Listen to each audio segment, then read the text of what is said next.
It's WG, bring you SMB, Night of the Hunt Day 2. Let me show what worked for me. Let me show you what kind of strategies are successful, and then you can try them for yourself, see if you can make even more progress. And we'll obviously revisit this whole thing on Saturday/Sunday when all stages come back. Though for now, let's talk about buffs. For the buffs, there's only 3 you should actually try.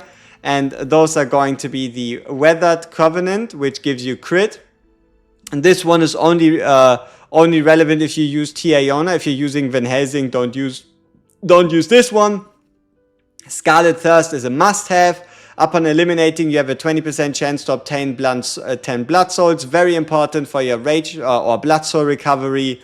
Here, this one, Thunderstorm, when performing a basic attack, inflicts induction on the nearest enemy, would be the option for the crit if you're using Van Helsing, because Van Helsing already has more than enough crit. But I'm talking specifically about a Van Helsing team without Timeless Iona, so if you wanted to try a strategy similar to the last time. And now let me show you something awesome. While this is the same stage as the last time, these 3 are actually completely different and new.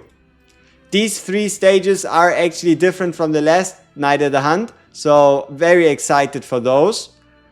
And let's check this out, let's talk about it, let's go into the fight. And yeah, here we go. So overall, this team shouldn't really surprise any of you, but the best team is going to be Van Helsing, Timeless Iona, Cyrene, Fleeting Bella, and Acapella.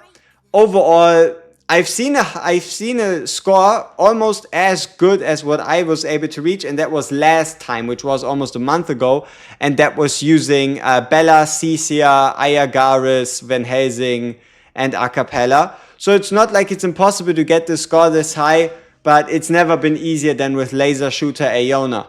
So let's talk about it. Overall, best gear goes to Iona, second best goes to Van Helsing, third best goes to Cyrene. All 3 of them are wearing the basic attack artifact, which means 25% increased basic attack damage. If you don't have it on level 4 yet, so you can't equip it on all 3, then give Cyrene the weakest version, like a Philosopher's Stone or something, and keep the basic artifact on your 2 main carries.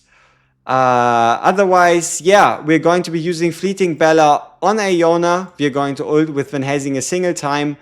Units you could swap in or units you could swap out would potentially be Fleeting Bella. Fleeting Bella would make space for any other like low cost low moon. So probably something like in Iona. So just that you can get into the Blood Moon, because there's no other relevant low moon that actually boosts damage outside of Fleeting Bella.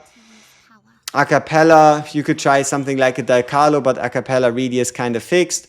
And instead of Cyrene, you could be running something like an Incendiary Agaris if you have him. You could try a Lamia, or you could try, I don't know, something like a Dalcalo too.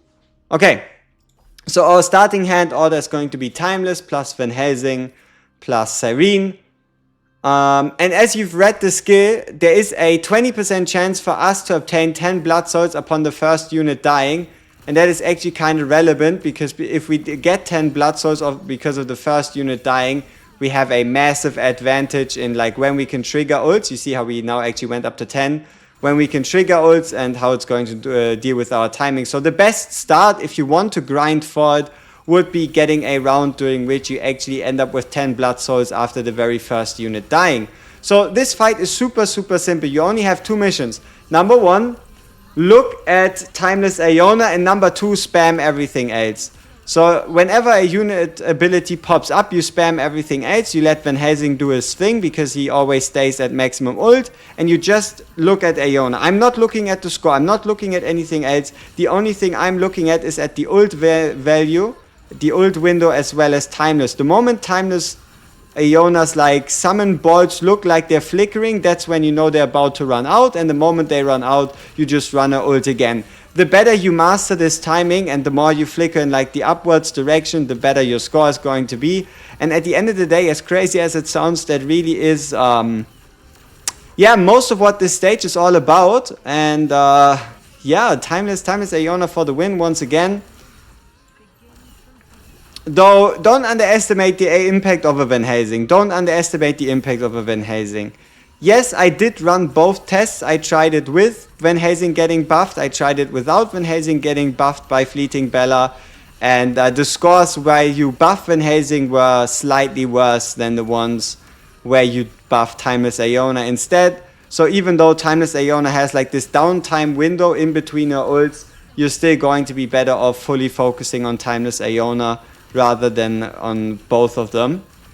So yeah, and the reason why Van Helsing here is at least that relevant is this downtime. Timeless Iona has this downtime in between her ultimates, and that's kind of the window where you want to take advantage, where you need another unit to kind of lighten the load and get stuff going. And then the rest is just like a little bit of acapella RNG, a little bit of RNG on how fast do you get your blood, a little bit of RNG on who hits who.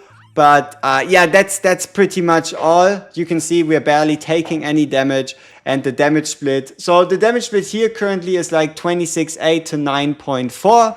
But if you boost Van Helsing, it's closer to like 16 and 15, which means you lose like 3 million, but Van Helsing at least increases his score by like an additional 6. So yeah, that is how you can beat this latest Night of the Hunt stage. And we see each other tomorrow on a Night of the Hunt, a brand new version. It's once again probably going to be Iona, but you never know. Peace!